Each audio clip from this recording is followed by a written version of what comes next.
টাকার পর ভাই ভাই হোয়াটসঅ্যাপে ভিডিও দিছে, দেখি আমার বাড়ি ধাউ ধাউ করে জ্বলতেছে, দেখেন জ্বলতে বাড়িটাই নাই। আসসালামু আলাইকুম সুপ্রিয় দর্শক, যে বিষয়টা সম্পর্কে আরো 2 দিন আগে কথা বলার কথা ছিল, কিন্তু যে কোনো কারণে বা ব্যস্ততার কারণে কথাগুলো বলা হয়নি। তো কথাগুলো মোটামুটি বলতেছি, যারা আমার কথাগুলো শুনতেছেন তারা একটু মনোযোগ দিয়ে শুনবেন। মূলত কয়েকদিন ধরেই কাফিকে নিয়ে কিছু কথা বলা হচ্ছে। কাফি একজন কন্টেন্ট ক্রিয়েটর। তো সে কিভাবে একটা কবিতা লেখে, সে কিভাবে একটা বই লেখে, অবশ্যই যে কোনো মানুষেরই যে কোনো চাহিদা থাকতে পারে, ইচ্ছা থাকতে পারে, সে একটা বই লিখতে পারে। বইটা হয়তো বা সবার মনের মতো না হতে পারে, বা সে যেরকমভাবে বুঝছে সেভাবে লিখেছে। এবং তার কিছু ভুল কর্মকাণ্ডের জন্য মানুষ তাকে অনেক বিষয় নিয়ে ভিডিও বানিয়েছে, গালাগালি করেছে, কমেন্ট করেছে, বা যে কোনো অশ্লীলভাবেও গালাগালিও করেছে। তো আমি মনে করি এ পর্যন্তই সীমাবদ্ধ থাকা উচিত ছিল। তো এর পরবর্তীতে যে বিষয়টা দেখলাম বা আমরা এখন বর্তমানে দেখতেছি, তো তার বাড়িতে আগুন দিয়ে দেওয়া হয়েছে, তার ঘরের লোকজনকে বন্ধ করে আগুন দিয়ে দেওয়া হয়েছে। তো এই বিষয়টা আসলে মূলত কোনোভাবেই কাম্য নয়।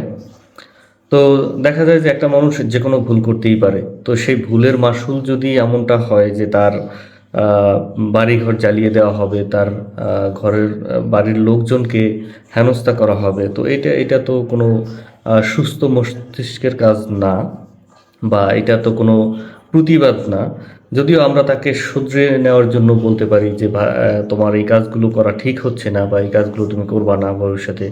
হ্যাঁ, একটা মানুষ ভুল করতেই পারে, তো সেই ভুলের মাসুল তো এভাবে দেওয়া উচিত না, বা এভাবে হওয়া উচিত না। একটা মানুষের সর্বস্ব শেষ করে দেওয়া উচিত না। একটা অগ্নিকাণ্ডে মূলত কিছুই থাকে না। যেমন চোর চুরি করলে দেখা যায় যে কিছুটা নিয়ে যায়, কিছুটা থেকে যায়। আবার হচ্ছে ডাকাত যদি ডাকাতি করে, সেক্ষেত্রে দেখা যায় যে ঘরের আসবাবপত্র নিয়ে বাকি ঘরটা থেকে যায়, আর আগুনে তো কোনো কিছু থাকে না। তো এখন আমরা হয়তো বা অনেক কিছুই বুঝি না। আবার কিছু কিছু লোক বলতেছে যে কাফি এটা ইচ্ছে করেই করেছে, বা কিছু লোকজন তার মাধ্যমে করেছে।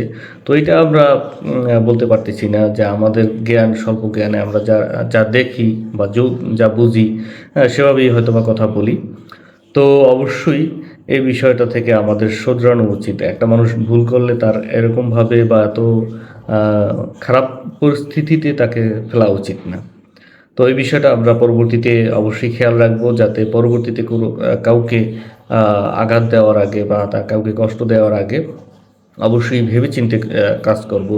তার ভুল থাকতে পারে, সে ভুলের জন্য তার সর্বস্ব শেষ করা কখনোই কাম্য নয়। তো ভালো থাকবেন, সুস্থ থাকবেন। ভিডিওটা ভালো লাগলে অবশ্যই সবার কাছে শেয়ার করে দিবেন। আল্লাহ হাফেজ।